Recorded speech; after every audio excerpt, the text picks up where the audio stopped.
Baik, selamat siang.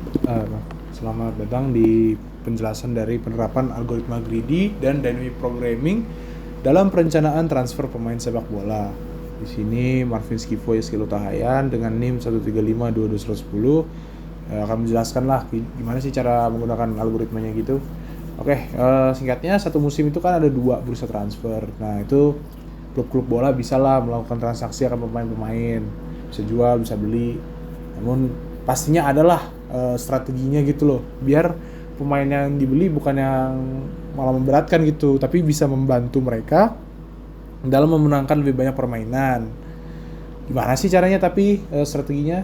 Nah, di video kali ini saya akan menggunakan dua algoritma, yaitu greedy dan dynamic programming. Harapannya lah setidaknya bisa membantu, meskipun ya banyaklah konsiderasi yang harus diperhatikan, jadi memang nggak sesimpel pakai algoritma, tapi ya seperti itulah ya, setidaknya bisa membantu. Oke, jadi pertama greedy, algoritma yang pertama. Jadi greedy ini poinnya apa? Paling pentingnya itu ya.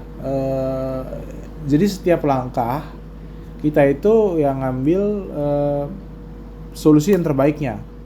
Contoh, oke, kita cobain ya. Striker.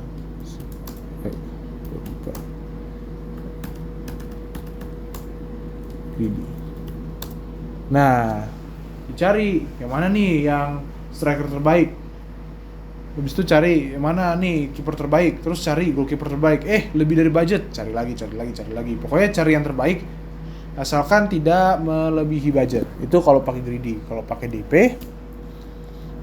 itu banyak solusinya yang harus diperhatikan, karena kan pakai rekursi ya, jadi masalahnya dipecah-pecah menjadi lebih kecil, lalu nanti kalau udah dapat ya direkonstruksi lagi lah menjadi sejumlah solusi lah gitu ya.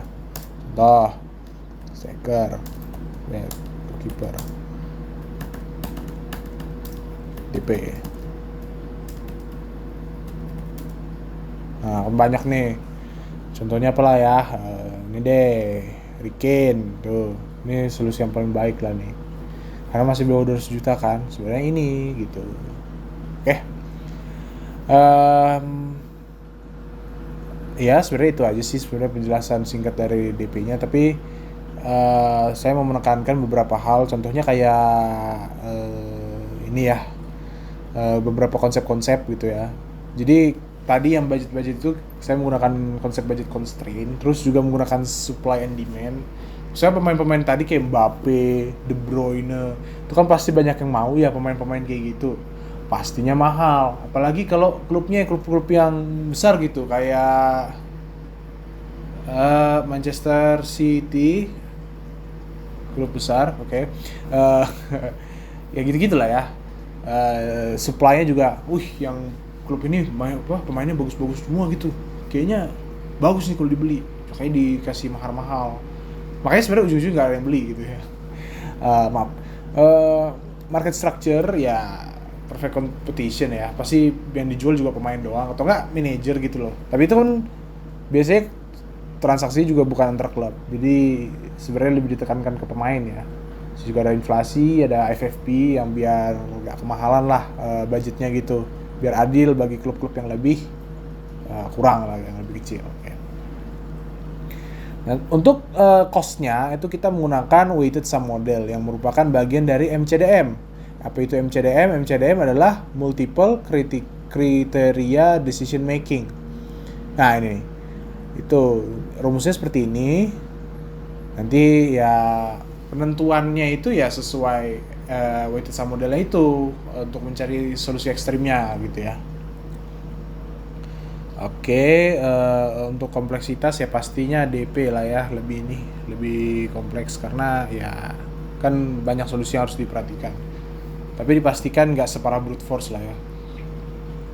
Sekarang implementasi dalam program ya menggunakan C# ya tadi ya, dan juga pakai SQLite 3. Jadi ini contoh-contoh analisisnya dan contoh test case-nya lah ya. Dan ini yang analisis bisa didapatkan. Dan untuk simpulkan ya bagusan DP karena banyak lah alternatifnya, karena klub-klub juga nggak selamanya bisa mendapatkan target-target yang mereka inginkan, jadi harus cari cadangan lah ya gitu. Dan ada lagi lah yang perlu dikonsiderasikan sebelum membeli. Jadi yang tadi kan cuma umur, performa, sama mahar lah gitu. Tapi kan nggak cuma itu, ada juga kayak klub penjual, kayak gimana relationship mereka, terus sering cedera atau enggak, terus sisa kontraknya berapa, dan sikapnya kayak gimana gitu. Jadi ya setidaknya yang ini hanya membantu lah, bukan kayak wah ini bakal revolutionary banget gitu. Oke. Ya itu aja yang bisa saya sampaikan. Terima kasih telah menonton video. Sampai jumpa.